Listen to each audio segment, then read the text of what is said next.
Hello guys, this is Narendra Kumar और आज के क्लास में हम डिस्कस करने वाले हैं स्पॉटिंग एरर्स। स्पॉटिंग एरर्स या डिडक्शन ऑफ एरर्स से 5 क्वेश्चंस बैंक पीओ में, एसएससी में या जनरल कंपटीशन में पूछे जाते हैं। लेवल वेरी करता है, पीओ में थोड़ा सा डिफिकल्टी लेवल हार्ड होगा, एसएससी में मॉडरेट होगा और जनरल कंपटीशन में लो लेवल के होंगे। लेकिन ये क्वेश्चन बड़ा ही डिसाइडिंग होता है आपके रिजल्ट्स के बनने या खराब हो जाने में, तो आप इसे बहुत ध्यान से समझिएगा।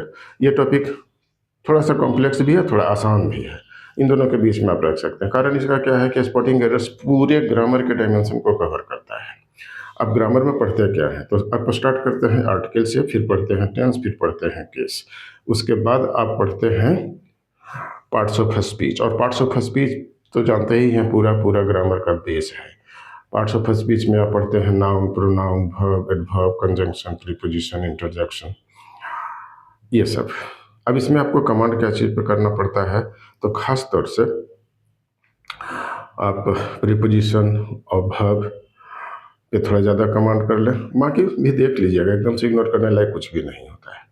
तो आप समझ सकते हैं कि स्पॉटिंग एरर्स कैसे करना होता है। तो आपको पढ़ना है क्या चीज़, article, tense, case, parts of speech. इसके अलावा वर्ड्स के प्रोनाउंसिएशन, इससे भी कई बार क्वेश्चन पूछे जाते हैं। प्रोनाउंसिएशन डिफरेंट होने से मीनिंग डिफरेंट हो जाता है। कई बार अगर प्रोनाउंसिएशन मान लो एग्जांपल के तौर पर कि प्रैक्टिस है, PRATICE ये नाउन है और PRATISE ये वर्ब है।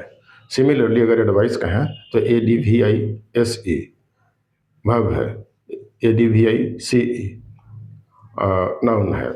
तो इस ढंग से आप समझ लीजिएगा कि वर्ड्स के जो स्पेलिंग है उस पर भी बेस्ट आपको एरर दे दिए जाते हैं।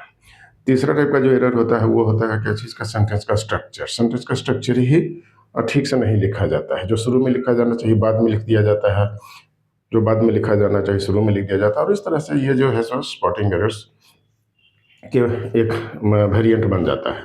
तो कुल मिलाकर के स्पॉटिंग एरर्स पे कमांड करने के लिए आपको नॉलेज होना चाहिए आर्टिकल का, टेंस का, पार्ट्स ऑफ स्पीच का, स्ट्रक्चर ऑफ सेंटेंस का। इसमें वाइटल रोल प्ले करता है टेंस, वर्ब, ये ज़्यादा ही इंपॉर्टेंट होता है, क्योंकि जो क्वेश्चन पूछे जाते हैं यूँ तो सभी एरिया से कवर्ड होते हैं, लेकिन ये थोड़ा ज़्यादा कंट्रोल करने की ज़रूरत है।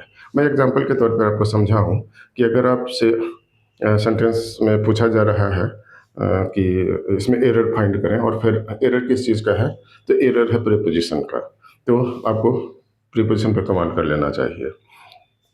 अगर टेंस का है तो आपको जो परफेक्ट है, मतलब प्रेजेंट परफेक्ट हो, पास्ट परफेक्ट हो, या प्रेजेंट इंडेफिनिट हो और पास्ट इंडेफिनिट, इसके अंतर को समझना चाहिए। जैसे फॉर एग्जांपल मैं बताऊं कि अगर सेंटेंस में लिखा है कि ही हैज़ गॉन यस्टरडे, गलत है, ही वेंट यस्टरडे। क्यों? क्योंकि यस्टरडे जो है सो क्लियर V2 होता है, ये पास्ट इंडेफिनिट होता है, इसको आप प्रेजेंट परफेक्ट में नहीं लिख सकते। अगर आप लिखेंगे तो ये गलत हो जाएगा। उसी ढंग से मैं और एग्जांपल दे दूं, जैसे अगर जहाँ पे प्रीपोजिशन होना चाहिए ऑन, वहाँ पर लिख दिया गया है क्वेश्चन में ऑफ, तो ये ढंग से देख लीजिएगा कि ऑफ होना चाहिए कि ऑन होना चाहिए।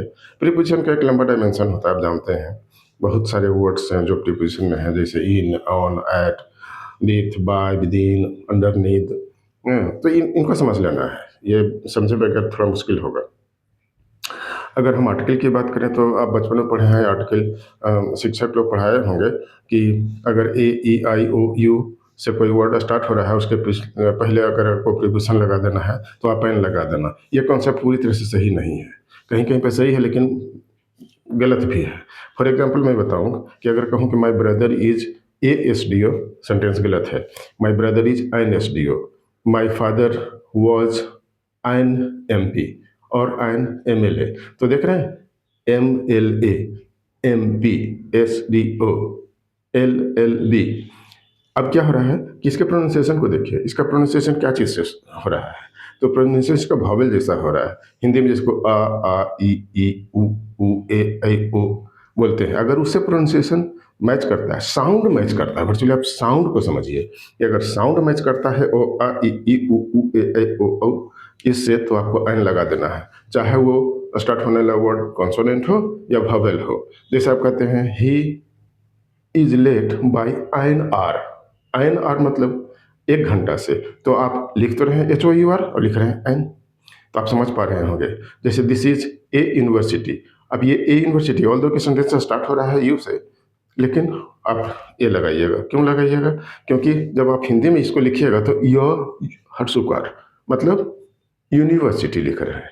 तो आप पूरा कॉन्सेप्ट समझ लीजिए कि आर्टिकल का जो है वो केवल साउंड से है, ना कि वो AEIOU जो आप बचपन में पढ़ रहे हैं।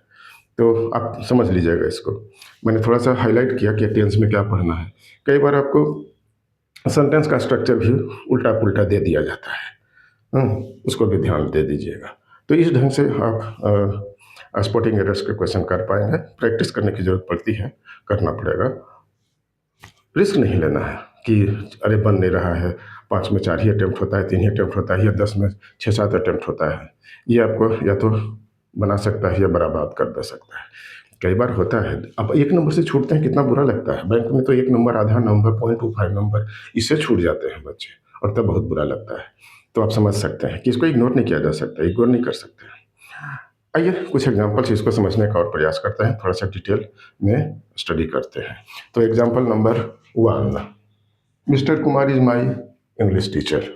अब ये सेंटेंस अपेरेंटली अच्छा लगता है सुनने में, हाँ, आप ऐसे ही बोलते भी हैं, हम लोग भी ऐसे बोल देते हैं कई बार, लेकिन ये ग्रामेटिकली करेक्ट नहीं है। हाँ, mister Kumar is my English teacher नहीं है सही। तो सही क्या है?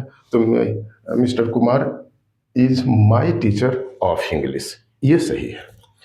दूसरा एग्जाम्पल देख लीजिए, all his family members are doctors. ये भी आपको सही लगेगा, ऐसा ही हम लोग बोलते हैं, लेकिन ये ग्रामेटिकली करेक्ट नहीं है। तो ग्रामेटिकली करेक्ट क्या है? All the members of his family are doctors, ये सही है।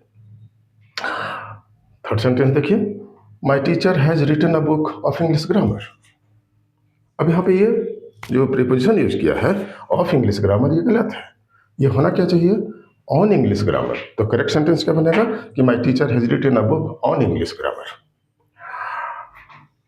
नेक्स्ट सेंटेंस देखते हैं, I am preparing for the exam with a view to score good marks.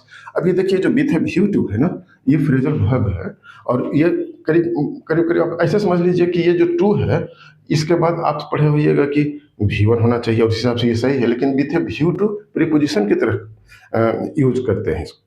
और जैसे ही प्रीपोजिशन होता है तो आप एकदम से याद कर लीजिए कि प्रीपोजिशन के बाद ऑलवेज वर्ब V4 होता है, मतलब VING वाला होता है। तो with a view to scoring good marks, ये करेक्ट होगा। Next, though he is a teacher his son is not good in mathematics. ये यहाँ पे प्रीपोजिशन का एरर है। क्या एरर है? कि गुड एट मैथमेटिक्स होता है, जैसे good at singing, good at cooking, good at mathematics, ऐसे, न कि इन मैथमेटिक्स। तो आप इसको इस तरह से समझिएगा कि यहाँ पर प्रीपोजिशन का एरर है। नेक्स्ट है, my teacher advise me to prepare for the exam lest I would fail. अब देखिए ये जो लेस्ट है ना, तो लेस्ट के साथ चलता है लेस्ट शुड, लेस्ट शुड। अब यहाँ पर क्या लिख दिया? लेस्ट वुड। अब यहाँ पर वुड, कुड, मे, माइट, ये सब गलत है। यहाँ पर होना चाहिए शुड होना चाहिए, तो वुड को रिप्लेस कर देंगे शुड से, तब ये सेंटेंस करेक्ट हो जाएगा। नेक्स्ट है, these poisonous gases will effect your health. यहाँ पर देखिए इफेक्ट जो है सो इसका स्पेलिंग गलत है, ये अफेक्ट होना चाहिए, अफेक्ट वर्ब है, तो यहाँ पे वर्ब डालना चाहिए, और लिख दिया गया है इफेक्ट, तो यहाँ पर इफेक्ट को अफेक्ट लिखेंगे AFFECT, तब ये सेंटेंस करेक्ट हो जाएगा। नेक्स्ट सेंटेंस देखिएगा, it is time we should have done something useful. अभी सेंटेंस को आप देखिएगा तो आपको लगेगा कि सेंटेंस ठीक है, मीनिंगफुल है, लेकिन सेंटेंस गलत है। क्यों गलत है? क्योंकि इट इज टाइम जहां पे रहेगा ना, तो उसके बाद वर्ब का सेकंड फॉर्म होता है। सेकंड फॉर्म मतलब क्या होगा? V2। मतलब क्या होगा कि वी शुड हैव डन, तो यहाँ पर क्या लिखना चाहिए? शुड हैव डन के बदले में डिड, डू का डिड, तो वी डिड समथिंग यूजफुल। ये सेंटेंस ऐसे बनेगा। नेक्स्ट देख लीजिए, he will tell you about it when he will come you. अभी सेंटेंस में आप क्या देख रहे हैं? टेंस का एरर है। टेंस का एरर क्या है कि यहाँ पर भी विल, यहाँ पर भी विल। सेंटेंस में कहता है कि अगर 2 विल लिखा हुआ है तो एक विल गलत है, एक विल सही है। सही क्या है कि ये वाला जो विल है वो प्रेजेंट इंडेफिनिट में होगा, तो विल कम के जगह पे काउंट्स होगा। समझ पा रहे हैं? तो इस ढंग से आप इसको करेक्ट कर लीजिएगा। Most of the critics say that Shelley is superior then John Keats. यहाँ पर गलत क्या है? Then, superior, inferior, posterior, junior, इसमें क्या लगता है? टू लगता है, देन नहीं लगता है। तो इस ढंग से यहाँ पे ये जो देन है इसके जगह पर आपको लिखना है टू, तब ये सेंटेंस करेक्ट होगा। नेक्स्ट है our housing society comprises of 8 blocks and 60 flats spread in an area of about 2000 square meters। अब ये सेंटेंस को आप देखिएगा तो यहाँ पर आपको एरर क्या दिख रहा है? तो कंप्राइजेस ऑफ नहीं होता, कंसिस्ट ऑफ होगा, और नहीं तो सीधे कंप्राइजेस होगा। तो यहाँ पर ऑफ को डिलीट कर देना है, तब ये सेंटेंस करेक्ट हो जाएगा। इस ढंग से आप देख रहे हैं ना कि हमने कुछ एग्जाम्पल लिए हैं जो आपको दिख रहा होगा कि इसमें कई तरह के एरर है। कहीं पे प्रीपोजिशन का एरर है, कहीं पे टेंस का एरर है, कहीं पे वर्ड के स्पेलिंग का एरर है। तो इस ढंग से आपको पूरा कमांड कर लेना है। मैं आपको सजेस्ट करना चाहता हूँ, मैंने एक बुक लिखा था जिसका नाम है a test of English language. A test of English language में 800-900 एरर्स हैं और इम्प्रूवमेंट ऑफ सेंटेंस का मैंने बहुत डिटेल ये किया, एक्सप्लेनेशन लिखा है बुक में। और ये किताब BSc पब्लिकेशन से पब्लिश्ड है और इन द नेम ऑफ के कुंदन है, दो ही इज को राइटर। सो आप इस किताब को खरीद सकते हैं, मार्केट में अवेलेबल है। मैं ऐड नहीं कर रहा, जस्ट आपको बता रहा हूँ, क्योंकि आपको स्पेलिंग एरर्स पे अगर कमांड करना है तो टेस्ट ऑफ इंग्लिश लैंग्वेज बहुत ही हेल्पफुल होगा। तो आप इसे खरीद करके देख सकते हैं, कहीं भी अवेलेबल होगा, अमेजन से खरीद लें, मार्केट में खरीद लें, कहीं से भी खरीद सकते हैं। A test of English language ये बहुत ही इंपॉर्टेंट बुक है, आप इसको ज़रूर देख लीजिएगा। तो आज के क्लास को मैं यहीं पे रैपअप कर दे रहा हूँ, फिर मिलेंगे नेक्स्ट वीडियो में। तब तक के लिए धन्यवाद, आपका दिन शुभ।